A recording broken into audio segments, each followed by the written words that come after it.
Olá pessoal, no vídeo dessa semana eu vou falar sobre o potencial de certos modelos de negócio nas cidades que os candidatos têm interesse em mudar, bem como a disponibilidade da marca nessas regiões. A maioria dos candidatos ao E2 que vêm para os Estados Unidos investir uma franquia, muitos optam pela Flórida, então eles já vêm com pelo menos o estado definido, eventualmente a cidade, ou Miami, ou Orlando, ou alguma região específica. Muitas vezes por diversos motivos, seja o clima ser mais ameno, facilidade de voos diretos, às vezes já tem algum conhecido, tem uma comunidade de brasileiros maior que em outras regiões dos Estados Unidos. Enfim, as pessoas, muitas delas já têm um destino que gostaria de se mudar. Aí, isso em relação à franquia, o que ocorre são dois pontos principalmente. O primeiro é se a franquia ela pode legalmente operar naquele estado. Então, a maioria das marcas nos Estados Unidos, elas operam em todo o território americano, mas para alguns estados é necessário que elas cumpram alguns requisitos legais. Se isso não for um empecilho, e normalmente não é, o segundo ponto a se levar em consideração é se naquela região desejada existe a disponibilidade do franqueado poder ter um território, né? As franquias normalmente delimitam um território por franqueado, normalmente um território de exclusividade, onde o outro franqueado da rede não atua. E para escolher se determinar esse território, cada franquia usa suas próprias métricas, vamos dizer assim.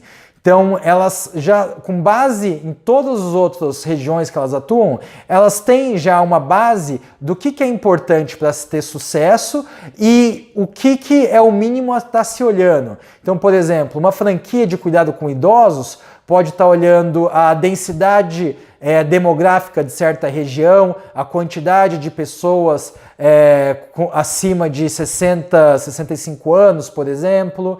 E, enfim, elas conseguem determinar qual que é o tipo de território ideal para cada franqueado e analisar se naquela região de interesse do candidato aqueles indicadores eles atendem ou se eles superam para que ele possa ter um potencial melhor, né, um bom potencial de retorno.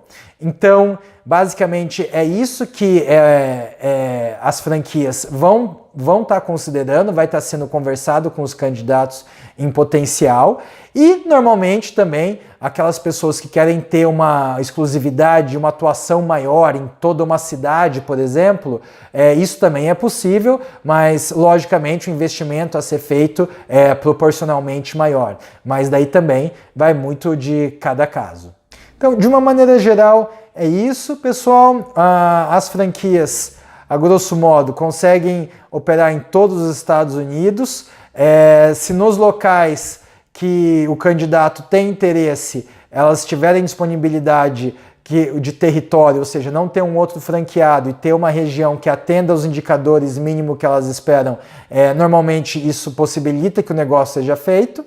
E daí vai muito de cada conceito para entender os detalhes, né? Algumas marcas, por exemplo, que tem foco em venda de produto em shopping, o território de exclusividade é o empreendimento em si, shopping, aeroporto, franquias de restaurante, ou enfim, dependendo de qual é o segmento, tem como exclusividade um certo raio ao redor da operação, mas daí, é claro, é feito um estudo de mercado também para se escolher os melhores locais.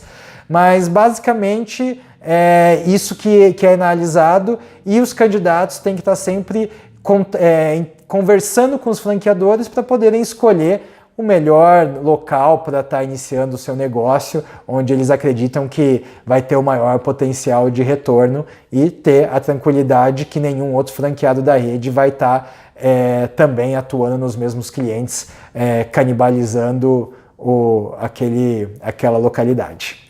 Ok? Espero que vocês tenham gostado e nos vemos próxima semana. Um abraço, pessoal!